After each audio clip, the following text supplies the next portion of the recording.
Most of us know of the European kings that allegedly swept through the different continents and took over foreign lands. I don't know about you guys, but I'm still not convinced that all of the stories are real, and it's history, so of course they're not all going to be real, and some of them are going to be very embellished. Anyway, with the little amount of African history we're given, we only either know of the few kings and queens that the West deemed fit, and even then, they were westernized and turned into Caucasian men and women, even though they weren't. Now, I've always been fascinated with African culture and royalty, so here are some African queens that I found interesting. I'm not going to go too in-depth into who they are, but I'm going to give a quick overview. If I go in-depth, I will make individual videos about each because they deserve to have their own video. First up is Queen Amanirenas. She was a famous Nubian queen from the Kingdom of Kush. She was in power around the 1st century BC.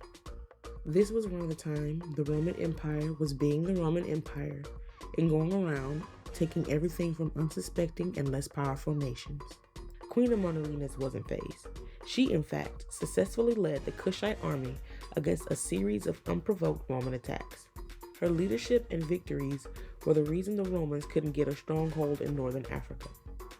She sent Caesar Augustus golden arrows and told him that if he wanted peace, then keep them as a peace offering of warmth and friendship. If he wanted war, keep them because he's going to need them. Needless to say, she didn't lose. Queen Nzinga. She was the queen of the Kingdom of Inongo and Montamba, which today is Angola in southern Africa. She was a strong and capable leader who ruled in the 17th century. She is known for her diplomacy and ability to form alliances with other African nations. She successfully resisted Portuguese colonization and played a hand in stopping their expansion. She is now a symbol of resistance in Angola. Queen Makeda. She is also known as the Queen of Sheba. She is said to have ruled a kingdom in ancient Africa, which is now modern-day Ethiopia or Yemen.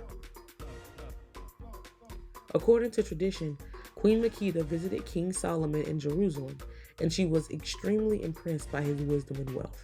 It's said that she had a son with Solomon, who later became the ruler of her kingdom. The story of Queen Makeda appears in both the Bible and Islamic tradition, and she has become a popular figure in many cultures around the world. Queen Amos Nefertari. She is another ruler from ancient Egypt who lived during the New Kingdom period, which was around 16th century BC. She was the wife of Pharaoh Amos I, who was the founder of the 18th dynasty and played a key role in the unification of Egypt that followed the Second Intermediate period, which was the period where Egypt was under foreign rule. Queen Nefertari was the first queen to be depicted on the temple walls alongside her husband and played a major role in the construction and expansion of the Temple of Amun at Karnak. She also commissioned several other temple building projects, including the construction of a mortuary temple at Thebes. Her contributions played a major role in the early years of the New Kingdom. This is definitely a part 1 video. During my research, I found so many African kings and queens who deserve to have their stories told as much as anyone else. I think it's especially important that we know the history of Africa, as these people could be our ancestors and we just have no idea. Now, if any of these queens piqued your interest and you would like me to do a deep dive video on them, just let me know in the comments below and I'll get working on the video. Please like, comment, subscribe, and turn on the post notifications.